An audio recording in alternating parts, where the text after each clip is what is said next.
शिवसेना का मोदी पर हमला, मुखपत्र सामना में दिल्ली की हार को मोदी की हार करार दिया। लिखा, दिल्ली में ना तो नरेंद्र मोदी का ब्रह्मास्त्र काम आया, नहीं अमित शाह का जादू। बात ऐसी है कि लहर और सुनामी सिर्फ शब्दों के इसमें जाल में फंसने में कोई, मुझे लगता है उस कोई पॉइंट नहीं है। कहना यही है कि लोग जो अपेक्षा रखते हैं उस अपेक्षाओं की अगर पूर्तता नहीं होती है तो लोग किसी को भी हमेशा के लिए अपना मैंडेट देने के लिए तैयार नहीं है। यही इससे सबक सबके लिए है। सामना ने छापा कार्टून, मोदी के सूट पर केजरीवाल को झाड़ू लगाते दिखाया गया।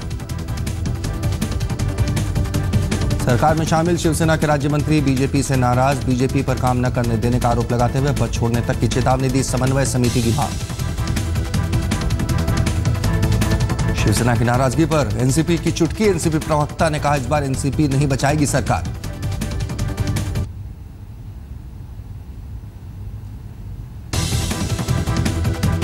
के चुनाव के बाद जिस तरह भारतीय जनता पार्टी ने दबाव तंत्र बना के शिवसेना को दबाया था, दिल्ली के नतीजे के बाद अब शिवसेना भारतीय जनता पार्टी पर दबाव बनाने का काम कर रही है। दिल्ली में आम आदमी पार्टी की जीत में मुंबई आईआईटी में जबरदस्त जश्न। आपके लिए यहां के 10 छात्रों ने ऑनलाइन कैंपेन मैनेज किया था।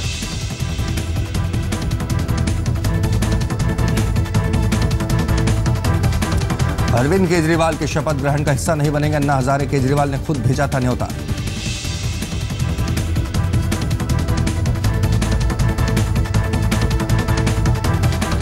मुंबई के 26/11 हमले के मामले में पाकिस्तान की नई एंटी टेररिज्म कोर्ट ने सुनवाई तीसरी बार टली। सबूतों के अभाव में टली सुनवाई। अब 18 फरवरी को होगी सुनवाई।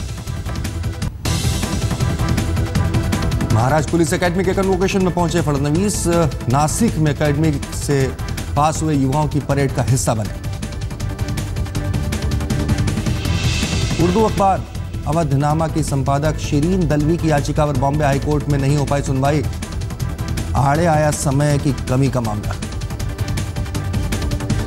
अवधनामा में चार्ली एब्दो के विवादास्पद कार्टून छपने के बाद शिरीन के खिलाफ मुंबई और आसपास के इलाकों में 6 मामले दर्ज। शिरीन माफी मांग चुकी हैं।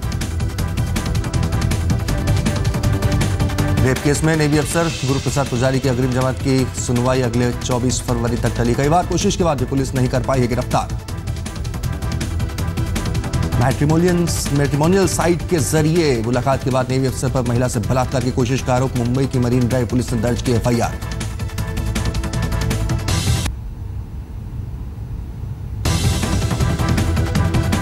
महाराष्ट्र के पालघर जिले में पुलिस ने 11 टन लाल चंदन की लकड़ी तस्करी करने वाले गिरोह को पकड़ा। लकड़ी की कीमत 1 करोड़ 10 लाख।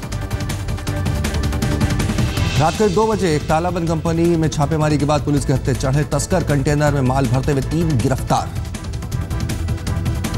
कर्नाटक से लाई गई तस्करी की लकड़ी को एयरपोर्ट के लिए जेएनपीटी बंदरगाह ले जाया जा रहा था। पुलिस इस गिरोह के मुखिया को पकड़ने की कोशिश में जुटी।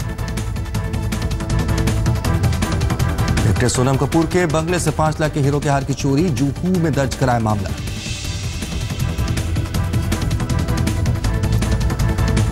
अज्ञात शख्स के खिलाफ मामला दर्ज कर पुलिस ने शुरू की तहकीकात।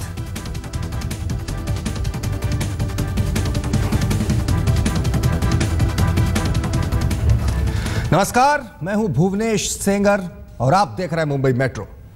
यह पहली बार नहीं है जब अपने मुखपत्र सामना के जरिए शिवसेना ने बीजेपी पर हमला बोला हो। केंद्र और राज्य में सरकार का हिस्सा होने के बावजूद वार प्रहार का सिलसिला चलता रहा है। पहले तो मैंने अरविंद जी को फोन कर बधाई भी दी है और कहा अब वापस ये सब छोड़ने की बात मत करें। दिल्ली में आम आदमी पार्टी को मिली ऐतिहासिक जीत के बाद मानो शिवसेना को बीजेपी पर हमला करने का एक और मौका मिल गया। महाराष्ट्र सरकार में शामिल शिवसेना की तरफ बीजेपी के रवैये से तिलमिलाए उद्धव ठाकरे ने प्रधानमंत्री नरेंद्र मोदी पर हमला बोल दिया। दिल्ली में बीजेपी की करारी हार पर सामना के संपादकीय में उद्धव ने लिखा है, दिल्ली की हार मोदी की हार है। दिल्ली में न तो नरेंद्र मोदी का ब्रह्मास्त्र काम आया, न ही अमित शाह का जादू। लोकसभा चुनाव में शानदार जीत दर्ज करने वाली बीजेपी को झाड़ू चलाने वाली आम आदमी पार्टी ने धूल बना दिया। सामना में आगे लिखा है, क्या दिल्ली के नतीजे राजनीति में एक नए युग की शुरुआत है? लोगों ने बीजेपी का साथ क्यों छोड़ दिया? सामना में शिवसेना ने बीजेपी पर हमला बोलते हुए कहा है कि दिल्ली नतीजों से साफ है कि सिर्फ नारों और भाषणों से चुनाव नहीं जीते जा सकते। बेरोजगारी कम नहीं हुई है, महंगाई जस की तस है, बेघरों को घर नहीं मिला है, चुनावी वादे पूरे नहीं किए गए हैं। शिवसेना के इस हमले पर मुख्यमंत्री देवेंद्र फडणवीस ने भी खरी खोटी सुनाने में कोई कसर नहीं छोड़ी। समजा शिवसेना एखाद्या नगरपालिकेत हारली तर उद्धव ठाकरे आता हारले असं म्हणता येत नाही। दुसरं मला असं वाटतं की शेवटी आपण ज्यावेळेस सहकारी असतो त्यावेळेस सहकार्याने चांगल्या आणि वाईट वेळेस दोन्ही वेळेस सोबत राहायचं असतं। शिवसेना और बीजेपी के बीच चल रही इस खींचतान का फायदा एमएनएस और एनसीपी जैसी पार्टियां उठाना चाहती हैं। अगर सही मानों में शिवसेना को लग रहा है कि 100 दिन में ये सरकार विफल रही है, किसान मजदूर गरीब के विरोध में काम करने वाली सरकार है, तो सरकार से बाहर निकले। हमारी भूमिका स्पष्ट है कि हम इस सरकार को मदद करके बचाने की कोई भूमिका नहीं लेंगे। शिवसेना अगर सरकार गिराती है तो उस सरकार गिराने में हम कहीं भी सरकार बचाने का खेल नहीं करेंगे। कहते हैं कि रिश्तों का धागा अगर एक बार टूट जाए तो फिर जुड़ने में उसमें गांठ पड़ जाती है। ये कहावत शिवसेना बीजेपी के लिए एकदम फिट बैठती है। पिछले साल विधानसभा चुनाव से पहले दोनों पार्टियों का गठबंधन टूटने के बाद शिवसेना और बीजेपी के रिश्ते की दरार भी भरने का नाम नहीं ले रही। मुंबई से कमलेश सुतार के साथ आज तक ब्यूरो। बड़ा अजीब रिश्ता है जिसकी केमिस्ट्री समझ में नहीं आती। सरकार में साथ है लेकिन मौका मिलता है तो वार से चूकते भी नहीं। और दिल्ली में अरविंद केजरीवाल की ऐतिहासिक जीत ने शिवसेना को मानो बहुत बड़ा मौका दे दिया।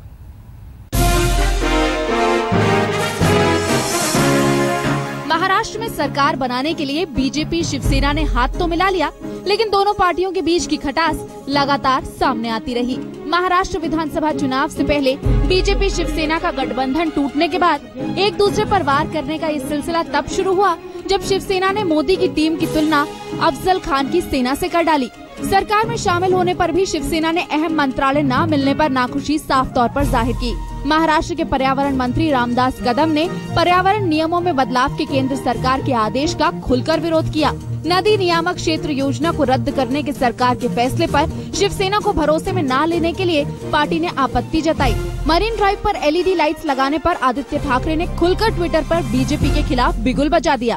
बाल ठाकरे के जन्मदिन पर उद्धव ठाकरे ने प्रधानमंत्री मोदी पर कश्मीरी पंडितों और आर्टिकल 370 को लेकर आरोप मढ़ दिए। सामना में महाराष्ट्र के किसानों की आत्महत्या रोकने में नाकामयाब सरकार की खुलकर आलोचना की गई और अब शिवसेना के राज्य मंत्रियों ने बीजेपी पर काम न करने देने का आरोप लगाते हुए पद छोड़ने तक की चेतावनी दे दी है। माननीय मुख्यमंत्र्यांनी तात्काळ याच्यावरती बैठक घ्यावी आणि कॅबिनेटचे अधिकार राज्यमंत्र्यांचे अधिकार काय आहेत याचं एक्सप्लेनेशन केलं तर आणखी चांगल्या पद्धतीने काम करता येईल। सुचारू रूप से काम करने के लिए और राज्य मंत्रियों को जिम्मेदारी देने के लिए शिवसेना ने बीजेपी से एक समन्वय समिति बनाने की मांग भी की है। दिल्ली चुनाव के नतीजे तो महज एक बहाना है जिसके आड़े शिवसेना भाजपा पर अपनी भड़ास निकाल रही है। भाजपा के लिए भले ही ये भूकंप दिल्ली में हुआ हो, लेकिन इसके राजनीतिक झटके महाराष्ट्र की राजनीति में महसूस किए जाएंगे। कमलेश सुतार, मुंबई, आज तक। दिल्ली में पार्टियों ने चुनाव प्रचार के लिए सोशल मीडिया का जमकर इस्तेमाल किया। आम आदमी पार्टी को इसका फायदा पहुंचाने वाले हैं मुंबई आईआईटी के 10 छात्र जिन्होंने मुंबई में बैठकर पार्टी का ऑनलाइन कैंपेन मैनेज किया। दिल्ली में आम आदमी पार्टी की जबरदस्त जीत का जश्न आईआईटी मुंबई में भी बड़े धूमधाम से मनाया गया। हो भी क्यों ना, आखिर पार्टी के ऑनलाइन कैंपेन का दारोमदार आईआईटी मुंबई के 10 छात्रों ने जो संभाला था। जब बिजली के बिल का डर सताता है और घर में पानी नहीं आता है, तब कैसा लगता है ये मैं समझता हूँ, क्योंकि मैं एक आम आदमी हूँ। इन छात्रों ने ऑनलाइन प्रचार के साथ साथ ट्वीट्स की समीक्षा की जिम्मेदारी भी संभाली। हमने एक टूल बनाया जो कि ये बताता है कि अगर लोग 10 ट्वीट जाना ये मिलकर ट्वीट कर रहे हैं तो उसका इम्पैक्ट ये पड़ रहा है, उससे ये चीज़ ट्रेंड हो रही है। सो हमने 1000 बीजेपी के लिए, 1000 आम आदमी पार्टी के और 100 neutral journalist people. So we take a database of these Twitter handles and whatever they tweet in one day, we analyze that and produce a report. So we collect all the tweet they do in one day and using a sentimental analysis tool algorithm, we analyze that is that tweet a positive about Aam Aadmi Party or is it a negative. इस online campaign का मकसद सिर्फ party का प्रचार नहीं था, बल्कि चंदा इकट्ठा करने के लिए भी ऑनलाइन मीडिया का इस्तेमाल किया गया। मैं कुछ वहाँ पे ट्वीट किया और दूसरे लोग देखेंगे ठीक है उनका मन हुआ ट्वीट करते नहीं करते, बट हम जब लिख देते भाई ये जो ट्वीट कर रहा हूँ जितना रीट्वीट होगा विदिन 24 आवर्स मैं इतना इंटू 5 रुपीज़ डोनेट करूँगा कल, और जो डोनेशन का सर्टिफिकेट मैं यहाँ पे पोस्ट करूँगा आप लोगों के लिए। ये छात्र खुद अपना प्रपोजल लेकर आम आदमी पार्टी के पास गए थे। दिल्ली में 67 सीटें जीतने के बाद पार्टी इस यंग ब्रिगेड के काम पर फख्र कर रही है। आम आदमी पार्टी को मिली दिल्ली की जीत का जितना बड़ा श्रेय उनके ग्राउंड कैंपेनिंग को जाता है, उतना ही बड़ा श्रेय उनके ऑनलाइन कैंपेनिंग को भी जाता है। उनका ऑनलाइन कैंपेन IIT मुंबई के 10 विद्यार्थियों ने देखा था। इससे साफ जाहिर होता है कि इस मॉडर्न युग में इलेक्शंस भी अभी मॉडर्न और हाईटेक हो रहे हैं। कैमरा पर्सन प्रकाश के साथ मयूरेश गणपत्ते, आज तक मुंबई।